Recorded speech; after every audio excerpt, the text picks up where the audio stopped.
Local flight training focuses on keeping a machine airborne. You operate the controls, stay near the runway, and maintain visual contact with the ground. But crossing open, unpredictable airspace introduces variables that raw flying skill alone cannot solve. Cross-country flight requires you to manage the aircraft's path through a fluid, multi-dimensional environment, shifting your focus toward active systems management.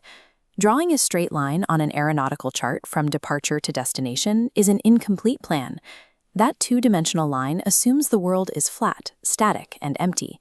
In reality, the airplane travels through a fluid air mass over fluctuating atmospheric pressures, crossing longitudes that dictate daylight limits. By aligning horizontal heading, vertical altitude, and universal time, we accurately track our location.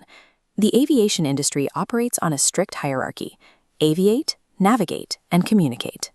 Mastering these 4 dimensions before you leave the ground is the only way to free up the cognitive bandwidth required to fly the airplane when unexpected variables arise. If you dive into a fast-flowing river and swim straight toward the opposite bank, the current carries you downstream. To an observer in a tree, your path looks diagonal, even though your physical effort is directed straight ahead. The atmosphere behaves exactly like that river. An aircraft moves relative to the air mass it is suspended in, not the ground below it. We map this motion using vectors. The first is heading and true airspeed, the speed through the air itself. The second is wind velocity, measuring the air mass's movement. Adding these gives the resultant track and ground speed, the actual path over the ground. Pilots rely on tools like the E6B flight computer to solve this geometry.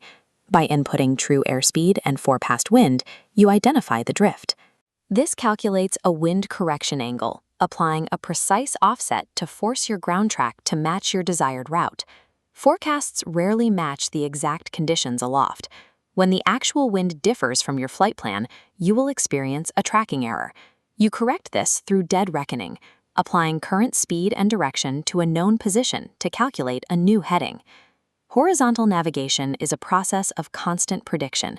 You steady the aircraft against the invisible drift of the atmosphere to keep your planned ground track. The altimeter is a barometer.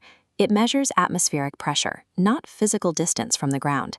If you fly from high to low pressure without adjusting the instrument, the aircraft will physically descend to maintain that reading, even as your dial indicates level flight. To prevent aircraft from drifting vertically during pressure shifts, regulations require pilots operating below 18,000 feet to continuously update their altimeter setting using a local reporting station within 100 nautical miles.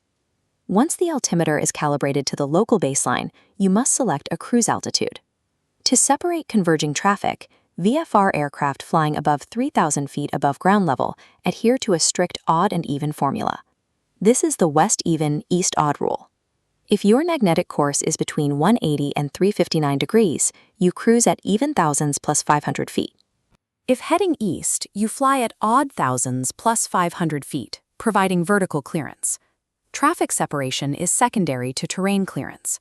Regulations require strict minimum safe altitudes over congested and mountainous areas to ensure you clear ground obstacles.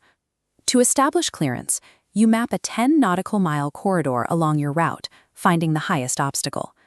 You establish a conservative buffer by taking that elevation, adding 10. Moving rapidly across multiple meridians in an aircraft changes local time. Estimating arrivals, fuel endurance, and anticipating weather becomes nearly impossible if the clock constantly changes with your position. To eliminate this ambiguity, the aviation industry anchors all flight operations to the prime meridian at the Greenwich Observatory. This is Coordinated Universal Time, or Zulu time. Every aeronautical communication and weather forecast uses this single temporal baseline, regardless of the aircraft's local position. You must also map environmental time. Your ETA dictates your operational legality, specifically regarding visibility and your distance from the setting sun. Legal daylight does not end when the sun touches the horizon. It ends at civil twilight, when the sun drops exactly 6 degrees below the visible horizon. Your latitude alters this buffer. Near the equator, the sun sets rapidly. Higher latitudes create prolonged twilight. By standardizing the clock to UTC and calculating the exact geometry of the sun based on your latitude, you lock down the 4th dimension. You remove the uncertainty from your fuel reserves and daylight limits. True navigation fuses two different disciplines.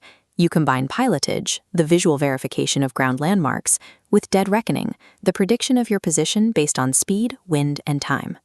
A properly executed cross-country flight brings these elements into alignment. You crab the aircraft into the wind, hold an odd 1,000 altitude above your calculated safety floor, and track your progress against a UTC clock before the sun reaches the 6-degree mark.